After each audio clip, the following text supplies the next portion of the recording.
అన్న భువనగిరిలో party office పెట్టినాక ఇంత బ్రహ్మాండంగా ఇంత మంచిగా ఒక పండుగ వాతావరణంలో ఈ సభ జరగడం ఇదే మొదటిసారి అన్నాడు. నేను శేఖరన్నను కోరుతున్నా, ఈ పండుగ వాతావరణం ఇట్లా కలకలలాడుతూ లక్ష్మీ కళతో మన పార్టీ ఆఫీసు రాబోయే 3 సంవత్సరాలు ఇట్లే ఉండాలి, తప్పకుండా మీరు నడపాలని నేను కోరుతా ఉన్నా. నడపాలంటుతానే కాదు, మేము సిరిసిల్లలో ఒక పని చేస్తున్నాం. ఆడ మన పార్టీ ఆఫీస్ ఉంటుంది, మంచిగా ఉంటుంది, ఇట్లా మంచి హాల్ ఉంటుంది, బయట మంచి భోజనాలు పెట్టుకోవచ్చు, అన్ని పెట్టుకోవచ్చు.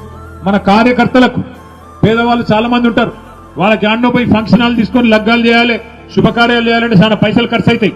అందుకే ఏం చేస్తున్నాం, అక్కడ ఇప్పటికీ 50 శుభకార్యాలు మన పార్టీ కార్యాలయంలోనే పైసలు తీసుకోకుండా బ్రహ్మాండంగా చేస్తా ఉన్నాం. అట్లాగే ఇక్కడ కూడా భువనగిరిలో ఆలేరులో ఎవరికి కావాలన్నా మన పార్టీ కార్యాలయం పేదవాళ్ళు అయితే చాలు వాళ్ళకి ఇవ్వండి.